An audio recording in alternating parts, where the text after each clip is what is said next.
서진 씨 우승 다시 한번 축하하고요. 지난번 인터뷰하고 거의 1년 반 만에 보는 것 같은데 일단 우승 축하드리면서 우승은 어떻게 삶이 제일 많이 달라졌어요?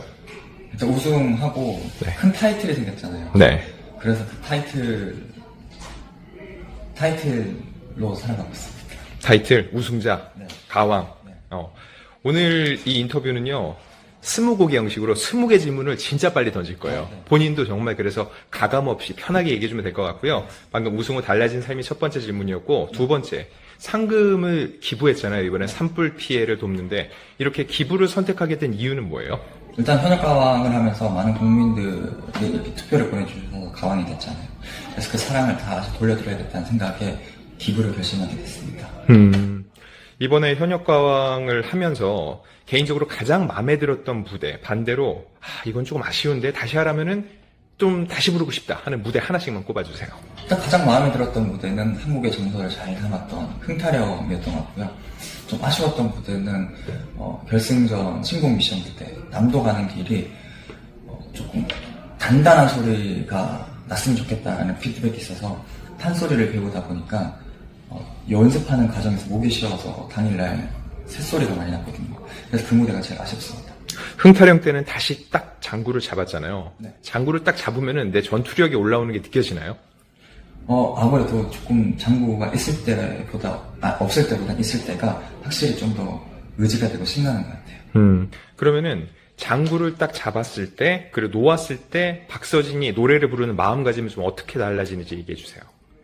일단 장구를 잡았을 때는 흥나는 무대를 만들어야겠다, 신나는 무대를 만들어야겠다는 생각이 들고, 장구를 내려놨을 때는 감성적인 노래를 많이 불러야겠다라는 생각이 드는 것 같아요. 또 보면 최근에 황민호 군도 굉장히 잘 치더라고요. 네. 이런 후배들이 장구 치는 모습을 보면은 장구의 신으로서 위기감이 좀 느껴지기도 하나요? 또 위기감보다는 민호가 열심히 장구를 치는 모습을 보고 걱정이 되더라고요. 어떤 면에서요? 제가 장구를 치면서 좀 관절이나 목 디스크가 있거든요. 아, 진짜? 예. 그래서 민호도 그런 관절이나 목 디스크가 있지 않을까 걱정이 되긴 했는데 얼마 전에 물어보니까 목도 아프고 좀 아프다라고 하더라고요. 이게 체력적으로 엄청나게 많이 소진이 되는군요. 네, 아무래도 딴 사람보다 관절을 많이 쓰다 보니까 빨리 상하는 것 같아요. 이 다섯 번째 질문인데 이건 내가 진짜 개인적으로 궁금했는데 장구의 신 박서진은 도대체 장구를 몇 개 정도 갖고 있는지, 그리고 사람들이 장구를 살 일이 별로 없잖아요. 네. 장구가 얼마 정도 하는지도 좀 궁금해요. 일단 메인 공연용 한 개 있고 네. 공연용이 만약에 다쳤을 때 써야 되니까 네. 한 개 더 서브로 가지고 있고요. 그리고 장구는 그렇게 생각하시더라고요. 그림도 그려져 있고 이쁘니까 몇백만 원 할 거다 생각하는데 네. 그 장구 가격은 20만 원입니다. 그래요. 정말 우리의 전통 악기, 이 귀한 악기가 생각보다는 이 가격이 비싸진 않네요. 가격 비싼 거는 정말 몇백만 원, 몇천만 원짜리까지 있는데 네네. 제가 쓰는 거는 정말 보급형 장구를 쓰고 있습니다. 그러면은 그 정도 장구면은 이게 바꿀 때 되는 건 찢어지나요, 보통? 일단 통은 바꾸는 일이 많이 없고 네. 피가 찢어지는 일이 많아가지고 네. 자주 교체를 해줘야 돼요. 알겠습니다. 다음 여섯 번째 질문 드릴게요. 이번 현역강 투를 보면서 사람들이 박서진 외모 물이 올랐다, 이런 얘기 많이 나오고 있는데 솔직히 본인 외모에 대한 만족도는 어느 정도인가요? 요즘에 너무 잘생기시고 이쁘신 분들이 많기 때문에 네. 크게 만족은 안 하고 있지만 저는 저의 이런 모습에서 나올 수 있는 최대치라고 생각해서 개인적으로는 만족하고 있습니다. 근데 굳이 얘기 안 해도 되는데 사실 많은 연예인들이 숨기는데 박서진 씨는 성형 얘기를 너무 자연스럽게 솔직하게 털어놓잖아요. 네네. 그렇게 얘기를 하는 특별한 이유가 있을까요? 일단은 어디 방송을 가더라도 옛날 자료화면으로 옛날 얼굴이 나오기 때문에 네. 절대 숨길 수도 없기도 하고 또 남들이 봐도 많이 바뀐 게 딱 티가 나서 숨기지 않고 있습니다. 자, 그러면은 여기서 조금 더 이 부분은 내가 더 좀 잘생겨지면 좋겠다 하는 게 있나요?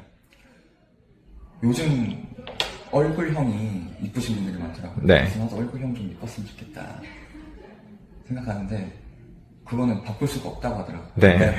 옛날부터 상담한다 보니까. 네. 그래서 이건 얼굴형만 이뻤으면 어떨까. 지금부터는 우리가 정치 시사로 좀 달려왔다면 문화부 소식으로 갑니다. 대한민국 최고의 특정 메이커와 함께하는 여기는 특히 타카 쇼!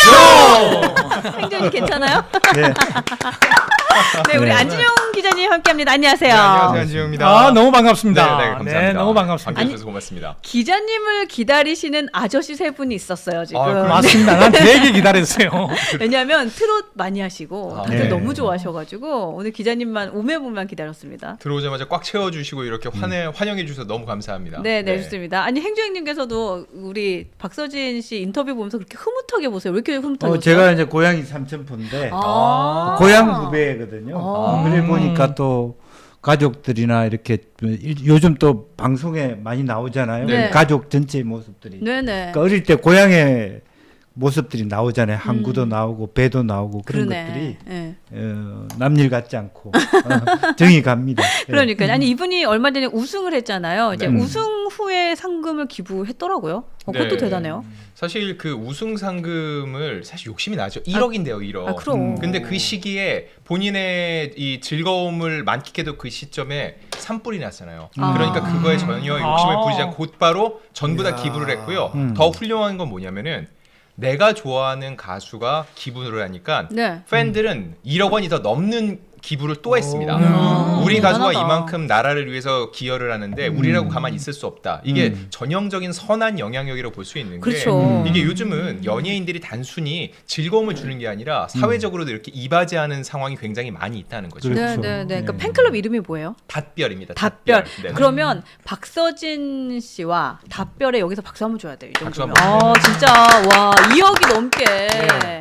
쉽지 않은데 잘했다. 진짜 이런 건 우리가 칭찬하고 아, 넘어가야죠. 그럼 네. 그럼 넘어가야죠. 네, 그렇죠. 근데 이분이 지금 장구를 되게 잘 치잖아요. 혹시 네. 행정님 장구의 장구 신. 보셨어요? 장구 치는 거 봤죠. 네, 뭐 네. 박서진 하면 사실은 장구가 제일 트레이드마크처럼 그러니까. 봤기 네, 때문에. 근데 사실은 진짜 되게 센세이션하기도 했고 이분이 근데 장구 안 쳐도 노래 잘해요. 사실 그것 때문에 오디션에 나온 거예요. 왜냐면 네. 오디션에 나오기 전에도 인지도가 상당했거든요. 제가 전국 노래자랑 한번 그 현장 취재를 간 적이 있는데 박서진 씨가 초대 가수로 나오니까 팬들이 버스를 대절해서 다니면서 박서진 씨를 응원할 정도로 팬덤이 이야. 탄탄하거든요. 근데 왜 굳이 오디션에 나갔냐? 네. 너무 장구로만 사람들이 알고 있고 본인의 이름 석자 박서진이 아니라 장구 치는 개라고 표현하는 얘기를 너무 많이 들었다는 거예요. 그래서 내가 장구 없이 노래를 부를 수 있다는 걸 증명하기 위해서 일부러 나왔는데 네. 여기서 우승까지 해버린 거죠. 그러니까. 아, 서진 씨 대단해요. 그러니까 우리 타카 아저씨도 되게 많이 보셨던 분인 것 같고 그다음에 이제 이분이 사실은 근데 장구도 잘 치긴 했지만 네. 더 좀 뭐랄까요 히트가 된 게 아까 인터뷰에서도 나왔지만 성형을 사실 아니 사실 좀 그랬어. 그러니까 네. 이상하다는 게 아니라 티는 많이 났어. 네네. 티는 많이 났어. 바뀌었구나 이런 티는 좀 났던 것 같아요. 자, 근데 네. 중요한 건요. 예뻐지고 멋져지고 싶은 건 모든 사람들의 마음이거든요. 아유, 그렇죠. 나 저도 못나지고 그래요. 싶어하는 사람은 없어요. 네. 근데 중요한 거는 그렇게 했던 다음에 내가 그걸 했다고 직접적으로 고백하는 사람은 많지 않다는 거죠. 그래요. 맞아요. 근데 네. 박서진 씨는 굉장히 솔직해요. 네. 나는 정말로 멋져지고 싶어서 이걸 한 거고 그 사람들이 그걸 왜 고백해요라고 했을 때 사실이니까요. 팩트 위주로 얘기를 한다는 거죠. 내가 그걸 굳이 감출 필요가 없다는 거죠. 감추면 그때부터는 이상한 일이 되는 건데 내가 드러내는 순간 그거는 그냥 현실이 되는 거거든요. 박서진 씨는 그런 측면에서 난 거짓 없이 대중들 앞에 서고 싶다. 그런 측면에서 성형 고백을 해왔던 건데 네. 더 고치고 싶냐고 제가 물어봤는데 네네. 이제는 아니라고 했어요. 아. 네, 그러니까 지금은 완성형 얼굴입니다. 근데 사실 이제 현역가왕 2가 이제 우승을 했던 분이고 네네. 지금은 뭐 콘서트 일정부터 되게 많을 것 같은데 어떻게 또 인터뷰가 딱 됐네요. 박서진 씨 같은 경우는 이게 어떤 거냐면은 네. 사실 그래요. 정치권도 그런데 모든 게 완성된 사람 곁에 가서 내가 그동안 당신을 지지했습니다라고 하면 효과가 있을까요? 그렇지 않죠. 진정성이 힘든 없지. 시기를 겪을 때 그 사람을 계속 지지를 해와야지 나중에 어떤 정상에 왔을 때도 이게 좀 더 효과가 발휘되는 것처럼 네네. 박서진 씨도 마찬가지예요. 제가 이분이 이 위치에 오기 전부터 굉장히 장구의 신이라고 눈여겨보고 그때도 인터뷰를 진행해 왔어요. 언론의 스포트라이트를 받기 전에도. 그렇다 보니까 우승 후에도 저한테 따로 이렇게 단독 인터뷰 기회가 왔던 거죠. 오. 우리 안 기자님이 네. 대단하셔. 그러니까 정치계에서 왜 김종인 전 비대위원장한테 킹메이커라고 하잖아요. 네. 근데 별의 순간을 보는 사람. 우리 기자님이 그래요. 우리 기자님이 딱 찍으면 1위 한다니까요. 아 진짜요? 네. 별의 순간을 정확하게 예측하시고. 그러니까 그래서 사실은 특종을 잘하시는 거예요. 네. 잠재력을 보셨네요. 그러니까. 아, 예. 네. 근데 사실 저보다 팬덤들이 먼저 봤는데 기자들 중에서는 제가 화제를 쫓아간 게 아니라 이분은 화제가 되겠다라고 좀 느꼈던 거였죠. 그게 야. 진짜 사람을 보는 눈이라는 게 그렇죠. 보통 그게 아니잖아요. 그러니까. 예. 우연한 특종 기자가 탄생되겠습니까? 그러니까. 예. 제가 여러분 주인공이 되는 기분입니다. 특종 기자와 함께하는 여기는 이제 고마울까요? 괜찮아요. 가야지. 나온 김에 나온 김에 가야지. 특종 기자와 함께하는 이곳은 뉴스엔진 티키 타카 쇼. 아 재밌다 이거. 아까 루비별님께서 어제부터 현역 가왕 콘서트 시작했어요라는 글도 주시네요. 네, 아, 사실이에요. 그래요? 제가 공교롭게도 네. 이 콘서트가 열리는 그 지역에 살고 있거든요. 어제 왜 요즘 그 문자가 뜨잖아요. 네네. 이렇게 그 중에 뭐 왔던 내용 중에 하나 그게 있어요. 네. 이 지역이 너무 붐빌 것으로 예상이 되니까는 아. 우회하시거나 좀 주의하셔라. 이게 왜 네. 그러냐면은 현역가오 콘서트가 이미 올 매진이거든요. 네네. 그럼 여기에 수천 며칠간에 거쳐서 거의 10,000명이 넘는 사람이 모인다는 얘기예요. 그렇다 보니까는 지금 이분도 알고 계시네요. 어제부터 이미 시작됐다는 거. 아마 티켓을 구하셨는지 모르겠는데 그 현장에 가신 팬들도 꽤 많이 있을 겁니다. 지금. 아, 그 또 나 지금 티켓 얘기하니까 그 얘기해야 되는데 행주행님 저 네. 제 덕에 지금 효자 됐잖아요. 빨리 그 얘기하세요. 그렇습니다. 그러니까 제가 이제 이미자 선생님이 마지막 콘서트를 다음 주 토일 이렇게 네네. 한다고 했는데 네. 제가 이제 우리 어머님하고 뭐 같이 보고 싶어서 표 3장을 구해야 된다. 요게 당일날 방송 중에 그 얘기를 하신 거예요. 예, 근데 방송을 방송이 하는데 이제 2시부터 네. 티켓 팔기 시작하는데 네. 이제 1시부터 2시까지 방송 마치고 그랬죠. 제가 밖에 있는 김혜성 앵커한테 저한테 예, 빨리 스탠바이 아니 방송 중에 갑자기 진짜 생방 중이었어요. 거의 갑자기 방송 끝날 때쯤 예. 돼서 왜 빨리 이렇게 방송을 마치려고 하냐 알람이 막 되고 난리가 나는 거야. 이거 방송 빨리 마치고 우리 어머님하고 빨리 이미자 보러 가야 되는데 빨리 그거 들어가야 된다고 그랬더니 제가 저기 앉아가지고 그래서 표 3장을 구했잖아요. 제가 샀죠 바로. 제가 그 얘기를 앵커님한테 듣고선 곧바로 얘기했어요. 네. 정말 큰 선물 주셔야 선물이에요. 돼요. 왜냐면 이게 진짜 어려운 거거든요. 네. 그러니까 많은 사람들이 아직도 네. 좀 방송가에 있거나 누구 알면은 표를 빼거나 네. 쉽게 구할 수 요즘 그런 거 없어요. 불가능해요. 왜냐면은 네. 보는 눈이 수만 명이에요. 네, 왜냐면 네. 그 표를 구하려고 대기줄이 엄청 길거든요. 네, 네. 근데 그거를 앵커님께 정말 공정한 그렇죠. 정확한 맞습니다. 이 그렇죠. 예매처를 통해서 구한 거니까 이건 정말 큰 선물 해주셔야 네. 돼요. 그 여기 또 하나 빨리 얹어주세요. 몇 열입니까 그게? 그게 제일 앞에 열. 네. 세 자리. 3열에 세 개 좌석이 연석. 연석. 예, 내가 박수 쳐- 잡았어. 박수 내가 쳐주세요. 잡아줬어. 그게 이제 다음 주 일요일 날 가게 됩니다. 그렇죠. 네. 예. 제가 요런 사람입니다. 진짜 의미 있어요. 또 네. 일요일 공연이면은 네. 이미자라는 대가에 정말 대한민국 마지막 공연이에요. 예. 그러니까. 토일 네. 진행되니까 네. 역사적인 순간에 그러니까요. 부모님을 모시게 제가 된 거예요. 네. 부모님한테 효도할 수 있는 게 별 게 없어요.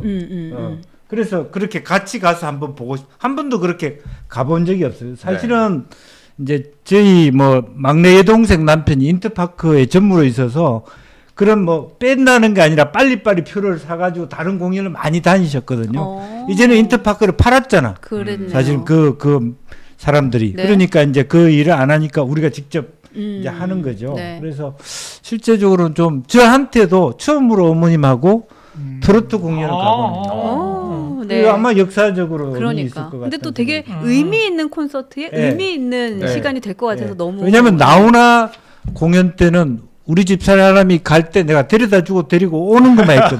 올림픽파크에. 그때는 그랬구나. 추웠어요 또. 아, 얼마 맞아요. 전이었지만. 그렇죠. 벌벌 떨면서 그래도 안 쫓겨나려고 또. 그래도 마지막 공연을 봤었지. 그러니까.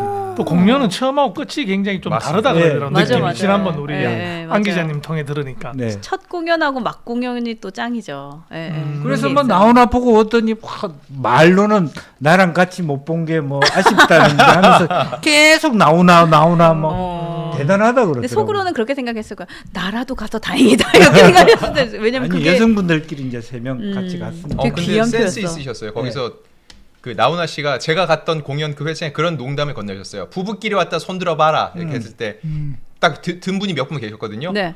왜 데려오노? 라고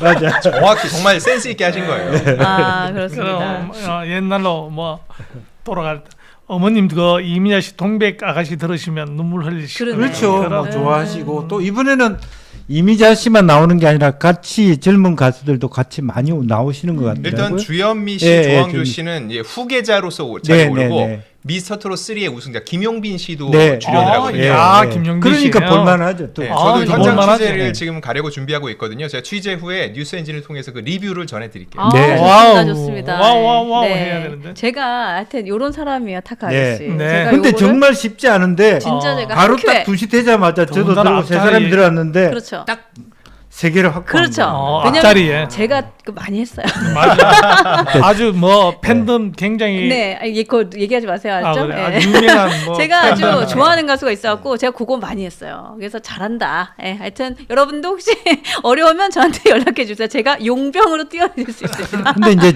옛날에 제가 이제 프랭크 시나트라 이렇게 고별 공연할 때 참 미국의 어떤 역사적 레전드들이 이렇게 네. 떠나는 걸 부러웠는데 이제는 우리 한 시대의 레전드들이 서서히 그런 그러네요. 마지막 공연을 하고 네, 있다. 맞습니다. 우리도 역사적으로 100년의 어떤 역사도 또 트로트가 제대로 평가받는 그런 시점에 와서 그게 이루어진다는 게 굉장히 의미 있다 그런 느낌이 와요. 네, 예. 맞습니다. 그 아까 박서진 씨의 그 팬덤이 답별이라고 했는데 그 답별이 참 특별한 존재일 것 같아요. 네. 네, 이 답별에 대해서 얘기를 했는데 네. 본인이 존재할 수 있는 건 답별이 있겠다는 얘기는 항상 빼놓지 않고 합니다. 음. 사실 항상 그렇거든요. 네. 요즘은 팬덤화라고 얘기를 하는데 팬덤이 결국은 자기 지지해주는 사람이잖아요. 스타들 그리고 누군가의 지지를 받아야지 빛이 나는데 중요한 건 빛이 나기 위해서는 이 광을 내주는 윤이 내주는 사람이 필요하다는 건데 답별이 박서진 씨한테는 그런 존재여서 항상 팬덤을 위해서 이렇게 기부를 할 때도 팬덤의 이름으로 한다든지 네. 서로 이렇게 상호작용하는 역할을 많이 하고 있죠. 좋습니다. 그 저희가 이제 박서진 씨 이야기도 여러분들 많이 이제 궁금해하셔서 저희가 좀 전달해드렸고 다음 소식으로 좀 넘어가도록 하겠습니다. 그 선우은숙 씨가 저는 결혼했다는 얘기를 들었던 것 같은데 네네. 그분하고 또 좋지 않은 일로 구설수에 오르더라고요. 네, 이 상황을 좀 정리를 해드릴게요. 네. 선운숙 씨와 그 방송인 유영재 씨가 1년 6개월 정도 결혼 생활하다가 지난해 4월 이혼을 했는데 네. 이혼 과정에서 드러난 게 뭐냐면은 선운숙 씨의 친언니를 전 남편이죠 이제 유영재 씨가 강제추행, 즉 친족 간 성추행을 했다는 주장이 제기된 거예요. 또 결혼한 지 얼마 안 됐을 때잖아요. 그렇죠. 네. 근데 그거에 대해서 유영재 씨는 네. 더러운 성추행 프레임에 갇혔다면서 극구 부인을 했거든요. 이거에 대해서 이미 1심 판결에서는 징역 2년 6개월이 선고돼서 이미 유영재 씨는 복역 중인 상황이에요. 아, 실형 받았어요? 실형 받았죠. 근데 이걸 항소를 했죠. 네. 이 항소심에 대해서도 또 이 최종 결심 공판이 있었는데 네. 검찰이 또다시 이건 혐의 있는 것으로 보고 징역 5년을 구형을 했고요. 이야. 6월에 2심 선고가 있기 때문에 그때까지 지금 기다리고 있는 상황입니다. 아, 그래서 사실 사과의 뜻을 밝혔다는 얘기를 들었는데 이게 아마도 그 양형에 조금 정상 참작을 하기 위한 일인 것 같아요. 사실 그동안 유영재 씨가 단 한 번도 이걸 인정한 적도 없었고 인정하지 않으니까 사과하지도 않았습니다. 네. 그래서 1심 제가 판결문을 받아봤는데 죄질이 굉장히 좋지 않다고 했어요. 왜냐면은 선운숙 씨의 친언니가 제출한 녹취록을 보면은 네. 분명 이런 내용을 인정하는 듯한 내용이 있는데 법원에 막상 와서는 그런 적 없다. 나는 그런 일 한 적 없다라고 계속 거듭을 주장을 해왔다는 거죠. 근데 이번에 왜 태도를 바꿨는지 보면은 네. 1심에서 징역 2년 6개월이니까 초범임에도 꽤 많이 나온 거거든요. 그렇죠. 죄질이 좋지 않게 본 건데 이거를 이제는 유무죄 다툼이 아니라 양형에 대해서 내가 잘못을 인정하는데 다만 이 형량은 좀 과하다. 이쪽으로 제가 볼 땐 법적 대응 방안을 바꾼 거라고 볼 수 있어요. 네. 그래서 유영재 씨가 최후 진술에서 이런 얘기를 합니다.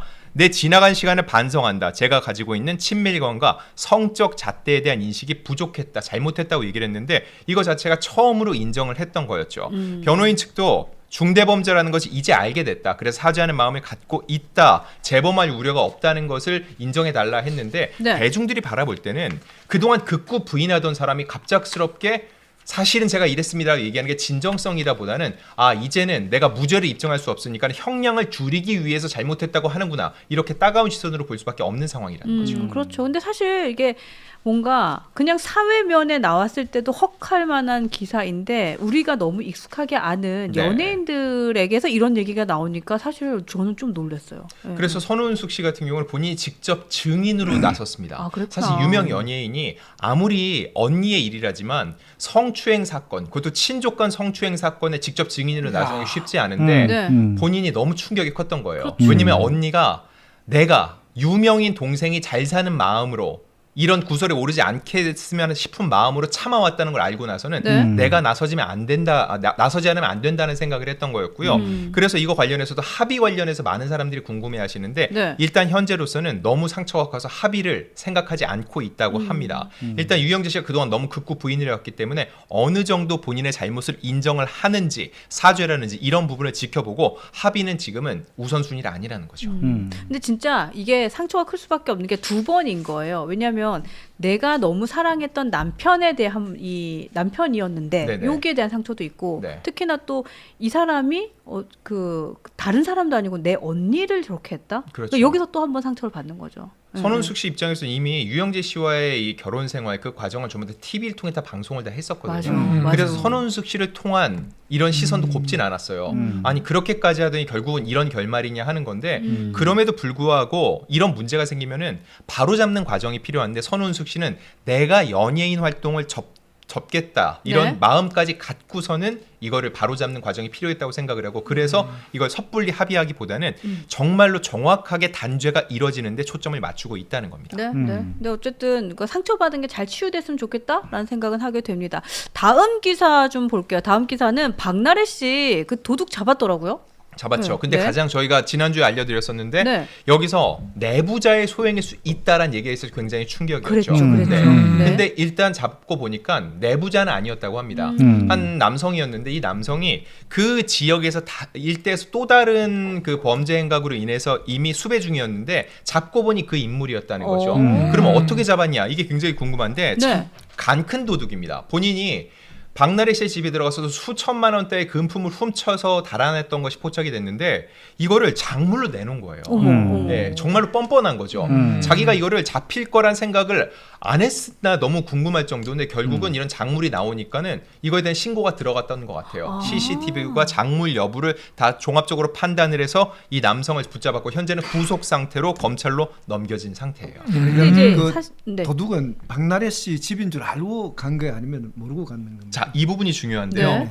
일단 그 도둑은 난 몰랐다라고 얘기를 했대요. 자, 근데 이거를 곧대로 전 들을 수만은 없다고 생각을 하는 네. 게 왜냐면은 도둑들도 어떤 범행을 저지르기 위해서는 그 집을 정하고 계획을 세울 거 아니에요. 탐문을 좀 하겠지. 그렇죠. 네, 그리고 박나래 씨 집 같은 경우는 이미 TV를 통해서 방송을 통해서 많이 오픈이 돼 있고 맞아요. 내부 구조까지도 훤히 알려져 있다는 거죠. 그런 상황에서 이렇게 짧은 시간 내에 수천만 원대의 금품을 털었을 때 과연 이 사람이 전혀 모르고 갔을 것이냐. 만약에 알고 들어갔다면은 이게 철저하게 계획 범죄이기 때문에 본인의 형량이 더 커질 수 있다는 것을 계산했을 가능성을 배제할 수 없다는 거죠. 그래서 지금은 이게 박나래의 집인지 모르고 나는 범행을 저질렀다고 주장을 하고 있으나 네. 실질적으로 그랬던 것인지에 대해서는 검찰 수사, 검찰 그리고 재판 과정에서 조금 더 면밀하게 들여다볼 필요가 있습니다. 그러니까 작물을 내다 팔았다는 것은 네. 연예인 집이니까 설마 내가 털더라도 신고하지 않을 것이다.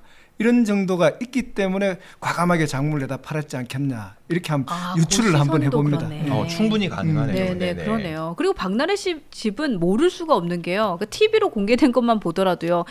조명, 바닥, 벽지 엄청 화려하고 이건 보통 사람의 집 같은 느낌은 안 들거든요. 사실 그래서 저는 저 모르고 들어갔을 수는 없을 것 같아요. 근데 이제 우리가 조건 부인례라는 게 있는데 네. 연예인들이 참을 수 있는 금액이 있을 수 있다고 봐요. 네네. 몇백만 원 정도는 아깝지만 신고 안 할 수 있다. 그냥 넘어간다. 근데 지금 액수는 그것보다는 상당히 좀 커 보이는 네, 거죠. 수천만 원대입니다. 그러니까 그걸 그러니까 강큰 도둑이다 그렇게 봐야 될 것 같고요.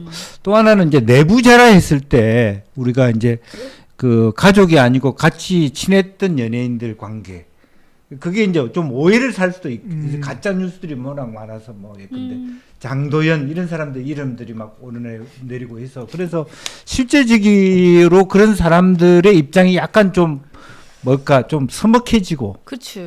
그런 부분도 없지 않아 있을 것 그런 것도 같아요. 그런 피해네. 뒷이야기들은 없나요? 실제로 말씀하신 것처럼 몇몇 찌라시라고 하죠. 네. 그리고 네. SNS에 그런 게 내부자의 올랐죠. 소행일 수 있다고 네. 하니까는 그들과 친하게 지냈던 그리고 박나래 씨의 집에 방문했던 연예인의 이름이 쫙 거론이 나왔죠. 됐었어요. 예. 그렇구나. 근데 중요한 거는 최종적으로 이 사람이 잡히기 전까지 대중들은 보면은 그럴 수도 있겠네라는 그러니까요. 가능성을 열어놓는다는 네. 거죠. 어머. 그래서 붙잡힌 직후에 박나래 씨가 입장문을 냈는데 그 내용을 보면은 네. 다 억측이다. 사실이 아니니까 음. 억측은 삼가달라고까지 얘기를 했는데 연예인이라는 사람은 어쩔 수 없이 이름이 알려졌기 때문에 대중이 그렇게 접하고 나면은 또 이게 색안경을 끼게 되거든요. 그 자체로 구설에 오를 수 있고 그렇기 때문에 어느 정도의 사안에 대해서 오히려 피해를 감수하는 측면도 적지 않습니다. 그럴 수 있겠네요. 예, 근데 진짜 그게 피해자들이 계속해서 피해를 받는 구조가 연예계는 어쩔 수 없는 것 같아요. 네, 이게 유명인 진짜 어쩔 수 이게 없는 유명세라는 거예요. 그렇죠. 내가 잘못지도 않았는데 최종적인 판단이 나오기 전까지는 어쩔 맞아. 수 없이 이게 다툴 수밖에 없거든요. 그 와중에 생기는 이미지 실추는 피할 수 없다는 거죠. 맞습니다. 그 다음 기사 한번 이어가 보려고 하는데 저는 이 내용은 여러분들 계실 때 같이 얘기를 해서 더 좋은 것 같은데 일단 TV 수신료가 지금 전기요금과 결합을 징수하는 것이 국회에 가결이 됐나 봐요. 네, 맞습니다. 이게 KBS 수신료를 얘기하는 거죠. 2,500원 이게 계속 전기요금에 합산돼서 부과된 사람들이 내가 돈을 내고 보는 거를 잘 인지를 못했어요. 근데 이게 결국은 분리징수가 되고 있었는데 네. 이거에 대해서 다시 합산해서 징수하는 거에 대해서 개정안을 발의했는데 국회를 통과하게 된 겁니다. 그래서 결국은 다시 이렇게 전기요금에 합산되니까 대중들 입장에서는 내가 KBS를 보던 안 보던 이것과는 상관없이 정말 내가 이거를 내야 되는 그런 상황에 또 이르게 됐다고 볼 수 있죠. 근데 사실 저게 얘기가 되게 많았던 게 나는 그 수신료의 가치를 내고 싶지 않아 했던 사람들에게는 이게 내가 왜 내야 돼? 이런 게 되는 거죠. 네. 그런데 이게 참 그 국회의원들이 그 뭐랄까 어떻게 보면 일관되지 않았다라고 생각하는 게 네.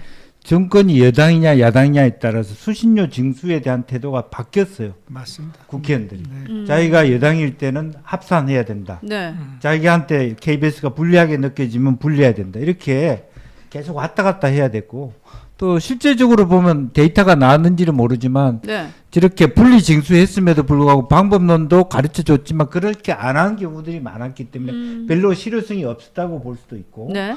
또 지금 이제 민주당도 동의를 했으니까 가결됐다는 것은 민주당이 또 다시 우리가 여당 될 것이니까 그렇지. 합산하자 이런 생각을 해볼 수도 있다는 거죠. 네네. 저는 오히려 이걸 뭐 합산하냐 아니냐의 문제가 아니라 오히려 중국의 CCTV처럼 한국의 KBS도 조금 더 뭐랄까 국가 방송으로서 위상을 잘 제대로 찾고 중립성을 찾는 데 중요한 거지.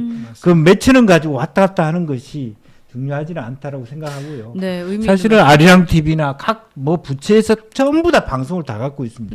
저는 그걸 좀 통폐합해서 말하자면 KBS 1, 2, 3, 4 하든지 EBS까지 네. 아리랑 TV까지 좀 그런 면에서 좀 효율성을 가지는 게 훨씬 낫죠. 너무 비효율적이거든요. 그렇죠. 예. KBS 119 있고 EBS 있고 그러네. KTV 있고 아리랑 TV 있고 그 방송국을 각각 들어서 또 산업방송 산업 TV 있고 네. 노동부 노봉 TV 있어요. 거기서 오는 누수가 덜 심하다고.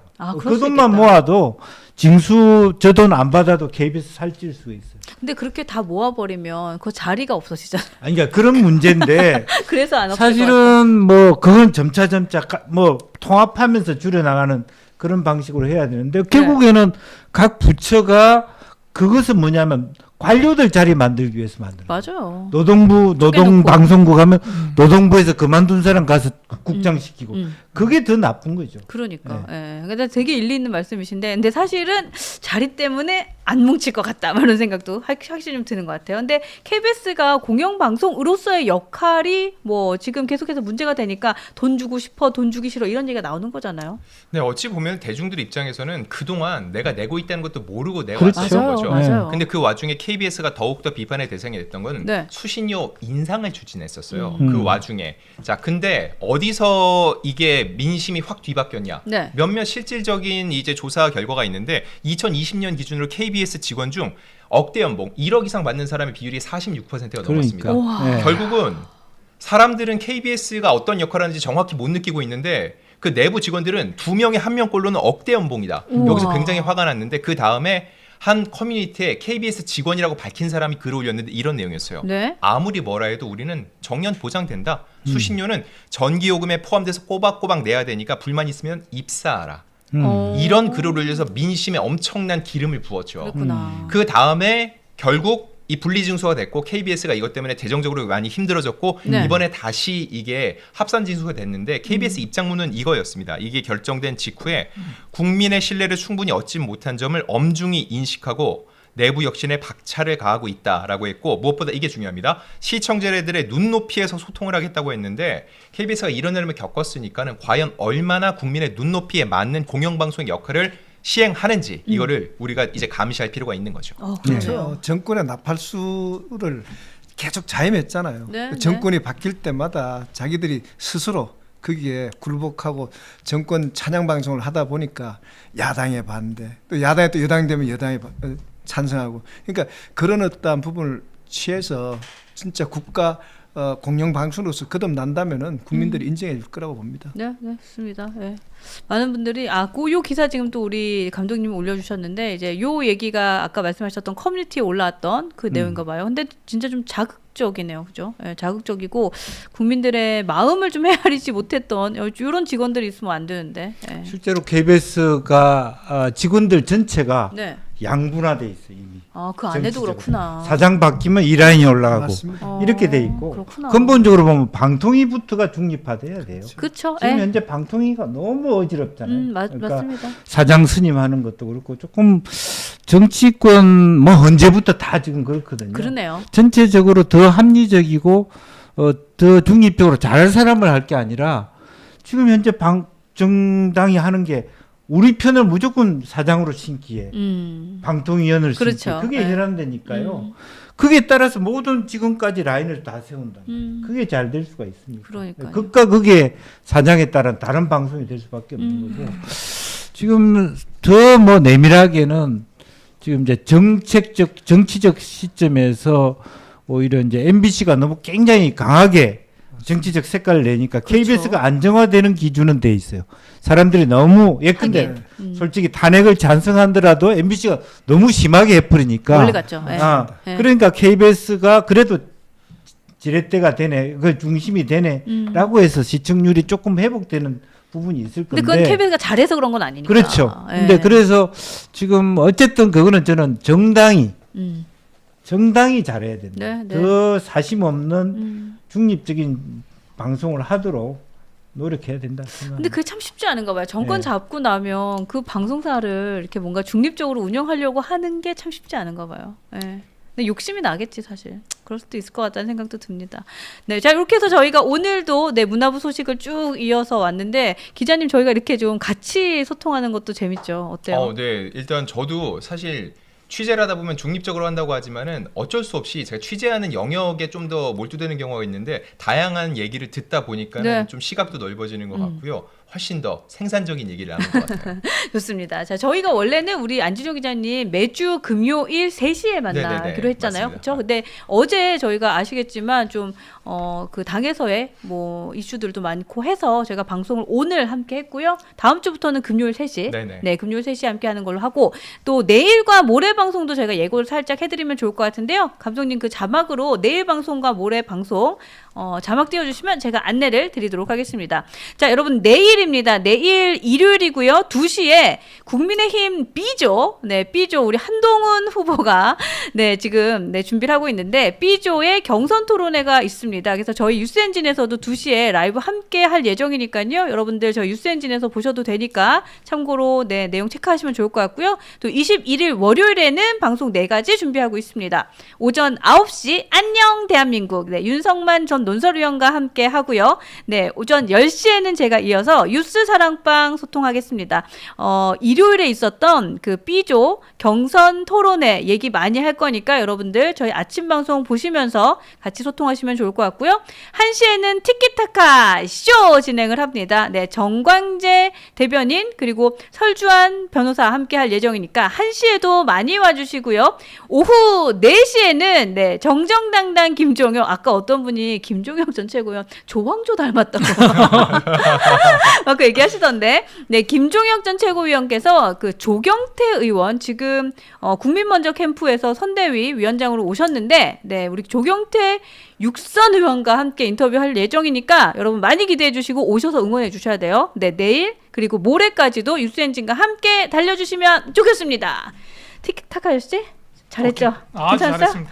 네, 제가 쉼 없이 달려왔습니다. 네, 목이 딱 쉴 뻔했는데 다 했어요. 네, 이렇게 해서 저희가 오늘 방송 정리를 하고 이제 끝으로 우리 행주행님과 또 기자님, 네, 두 분의 기자님 인사 듣고 제가 방송 정리하겠습니다. 네, 뭐 문화예술 분야까지 우리가 같이 하니까 뉴스엔진 장난 아니에요. 예, 흐뭇하고요. 네. 또 아마 이제 문화예술 쪽 부분도 이제 다음 주에 또 이미자 쇼를 보고 난 다음에 같이 이야기를 할 수 있는 네. 부분입니다. 제가 지금 실제로 고향이 부산 쪽이라서 삼천포라서 아까 박서진 얘기를 했지만 네. 학교를 쭉 다닐 때 부산에서 다녔기 때문에 사람이 좀 부산스럽습니다. 이런 뉴스에 잘 어울린다. 아니 그런 근데 말씀드립니다. 진짜 모르는 게 없으세요, 우리 행주행님은. 네. 네. 하여튼 제가 너무나도 모르는 거 빼고 압니다. 애정합니다. 네, 우리 기자님. 네, 오늘은 주말에 처음으로 인사드렸는데 사실 그렇네요. 전 주말이 이렇게 더 뜨거운지 몰랐고요. 음. 이 엔진이 더 가열차게 움직이도록 다음 주에 더 즐거운 소식 전해드리겠습니다. 좋습니다. 네, 기자님. 네, 오늘 전 새로운 또 경험을 해가지고 네. 또 이렇게 깜짝 놀랐습니다. 얘기 안 했어, 얘기 안 했어. 그래갖고 내일 아무래도 토론이 있으니까 네. 많은 관심 가져가셔가지고 그 부분 아마 내일 한동훈 후보가 1등으로 올라서는 완전 50%를 확보하는 황금 전환기를 가져오지 않겠나, 변곡점이 되지 않겠느냐 이렇게 보고 있습니다. 많이 보시고 많이 홍보 많이 해서 한동훈 후보가 반드시 네. 2차에서 50% 할 수 있도록 다 같이 힘을 모았으면 좋겠습니다. 네. 감사합니다. 네, 좋습니다. 그리고 내일 관전 포인트는 아까 우리 상수 박상수 변호사 얘기했지만 나경원은 어디까지 해줄 것이냐. 요거 저는 네, 관전 포인트로 지켜보도록 하겠습니다. 네, 타카지 이렇게 해서 정리할게요. 좋습니다. 네. 자, 아직도 좋아요를 안 누르신 분이 계시다면 좋아요 눌러주시고요. 또 댓글, 구독, 알림 설정도 잘 부탁드리고, 요즘에 저희 구독자 많이 올라갔어요. 네, 지금 30만 2천 명 넘었는데, 여러분들 50만 빨리빨리 올려주시면 너무너무 감사하겠습니다. 자, 지금까지 보수 대통합으로 정권 재창출에 앞장서는 방송입니다. 이길 수 있는 후보만 밀어주는 방송, 뉴스엔진 정답은 없다. 감사합니다. 티키 타카 쇼! 고맙습니다. 안녕히 계세요.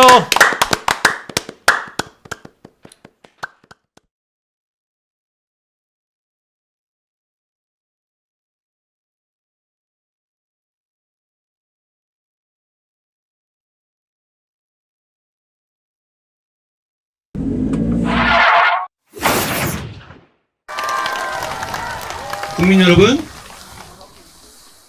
헌법재판소의 탄핵 인용 결정으로 이제 남은 것은 이재명 대표뿐입니다. 그가 형사법정에서 심판받기 전에 우리 국민은 그걸 기다리지 않고 이번 선거에서 심판할 것입니다.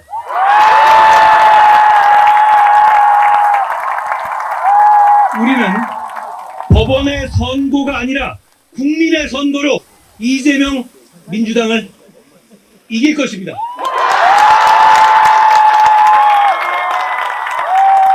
국민 여러분, 우리가 이깁니다. 저 한동훈은 그 나물의 그 밥처럼 사람만 바꾸면서 적대적 공생을 해온 구시대 정체를 끝장내겠습니다. 보수와 진보, 영남과 호남, 화이트칼라와 블루칼라처럼 고정된 틀에서 태기를 강요하는 기득권 정치의 막을 내리겠습니다. 국민이 아니라 정치인만 좋은 지금의 정치 깨부수겠습니다. 우리는 정치를 교체하고 세대를 교체하고 시대를 교체해야 합니다.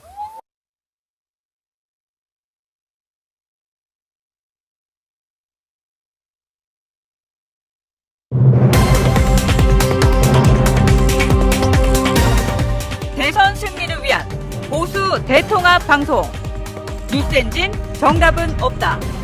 지금 시작합니다.